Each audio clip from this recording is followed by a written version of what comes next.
In the heart of the golden savanna, where the sun painted the grasslands in shades of honey and fire, there lived a lion named Bobo. But Bobo wasn't your ordinary lion. He wasn't scary, he wasn't fierce, and he definitely wasn't the king of the jungle. In fact, if you asked anyone in the savannah who the funniest, clumsiest, and most lovable lion was, everyone, from the smallest meerkat to the tallest giraffe, would shout in laughter, "Bobo!" Bobo had one major problem. He couldn't roar properly. Every time he tried to roar, it came out sounding like a hiccup. Roa-hic! He'd puff up his chest, shake his golden mane, and give his best lion face. But instead of scaring anyone, he'd make everyone laugh until they rolled on the ground. Even the parrots in the trees would imitate him, shouting Roa-hic, Roa-hic, until the jungle echoed with giggles. Now, Bobo didn't mind being funny, but deep down, he dreamed of being respected. He wanted to be known as the king, strong, brave, and powerful. But every time he tried to act serious, something funny always happened. One time, during a jungle council meeting, he tried to give a big speech about teamwork. He stood proudly on a rock, cleared his throat, and declared, "Fellow animals, today I stand before you to say, achoo!" His speech ended with a sneeze so powerful that it scared a family of flamingos into the air and knocked a coconut right onto his head. The next day, the monkeys painted Sneezing King on his favorite rock. Even the elephants couldn't stop laughing. Bobo decided he'd had enough of being the clown. He wanted to prove he was brave. So one morning he announced to the entire savannah, "I'm going to climb Mount Roarus, the tallest mountain in the jungle, and bring back the legendary Roar Stone." The Roar Stone was said to give any animal who touched it the loudest, mightiest roar ever. But no lion had dared climb Mount Roarus in centuries because it was steep, windy, and full of mischievous baboons. All the animals gasped. "Bobo? Climb Roarus?" whispered a zebra. "He can't even climb a tree without falling," joked a giraffe. But Bobo held his head high and said, "This time, no jokes. I'll make you all proud." He packed a small banana, a bottle of water, and his lucky feather, a blue one that had fallen from a peacock he once helped. He waved goodbye to the animals, and they cheered half in excitement and half in disbelief. His journey began at dawn. The air was cool, and the golden light made his mane shine. But trouble started early. A group of baboons blocked the first path, swinging from trees and shouting, "Who goes there?" "It's me, Bobo the lion," he said bravely, trying to sound tough. "I'm on a mission to find the Roar Stone." The baboons burst into laughter. "The hiccup lion? You?" One of them cackled. "You can't even scare a butterfly." "I can too," said Bobo indignantly. He puffed up his chest, took a deep breath, and shouted, "Roa-hic!"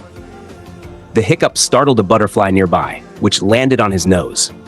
The baboons laughed so hard that one fell off a branch. But then, Bobo did something unexpected. He picked up a banana, peeled it, and offered it to them. "Friends don't fight," he said. "Let's share instead." The baboons looked at each other, surprised. No one had ever been kind to them before. Their leader, a big baboon named Grunk, scratched his head. You're strange, lion, but funny. We like funny." So they let him pass, giving him a bunch of bananas for the journey. "If you meet the mountain wind, tell him Grunk says hi," the leader added mysteriously. Bobo didn't know what that meant, but he thanked them and climbed higher.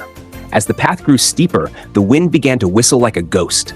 He remembered Grunk's words and shouted, "Hey, mountain wind, Grunk says hi." Suddenly, the wind stopped. Then, as if responding, it whooshed gently around him and whispered, "Thank you, little lion, I'll guide you." From then on, the wind helped him, pushing branches aside, cooling his face, even lifting his mane when it got too heavy with sweat.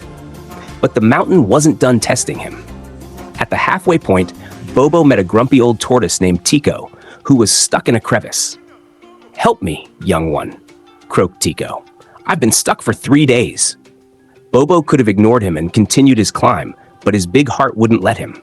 He pulled and tugged until his paws hurt, but the tortoise wouldn't budge. Then he had an idea. He used his bananas as leverage, wedging them under the tortoise's shell. It worked. The tortoise popped out with a plop. "Bless your furry face," said Tico, smiling. "For your kindness, I'll tell you a secret. The Roar Stone isn't just a rock. It listens only to those who help others. Remember that." Bobo nodded, confused but thankful. By sunset, he reached the top. There, in the middle of a glowing cave, lay the Roar Stone, a giant crystal shimmering with golden light. Bobo's eyes widened. Finally, he said, now I'll be the mightiest lion ever. He stepped forward and touched the stone. It rumbled softly. The cave echoed. Then a deep, ancient voice boomed, "Who dares seek the power of the roar stone?" "It's me," Bobo said, trying not to stutter. "Bobo the lion. I want to roar proudly like a true king." The voice replied, "Power is not given to those who seek to be feared. It is given to those who seek to be heard with kindness." Bobo blinked. I don't want to scare anyone. I just want them to respect me." "Then roar from your heart," said the voice, "not from your mouth." Bobo took a deep breath. He thought about all his friends, the monkeys, the elephants, the tortoise, even the baboons. He thought about their laughter, their love, and how happy he felt making them smile. He closed his eyes, lifted his head, and roared. Not a loud roar, not a scary one, but a roar full of joy, warmth, and pride. It echoed across the mountain, bouncing off cliffs and trees. The entire savannah heard it, and for the first time, it didn't sound like a hiccup. It sounded beautiful. The wind carried his roar back home, and the animals froze in surprise. "Is that Bobo?" gasped a zebra. "That doesn't sound funny at all. It sounds amazing." When Bobo returned, everyone gathered around him. He didn't brag, he didn't boast. He just smiled. The monkeys hung a crown made of banana leaves on his head. The elephants trumpeted. Even the baboons came down from their trees to cheer. From that day on, Bobo wasn't called the Hiccup Lion anymore. He became known as Bobo the Braveheart. But the funny thing was, he didn't stop being silly. He still tripped over vines, still sneezed at butterflies, and still made everyone laugh. Only this time, they laughed with love and respect. Years later, when little lion cubs asked him how he became the bravest lion in the jungle, Bobo would wink and say, "Simple, by being the funniest."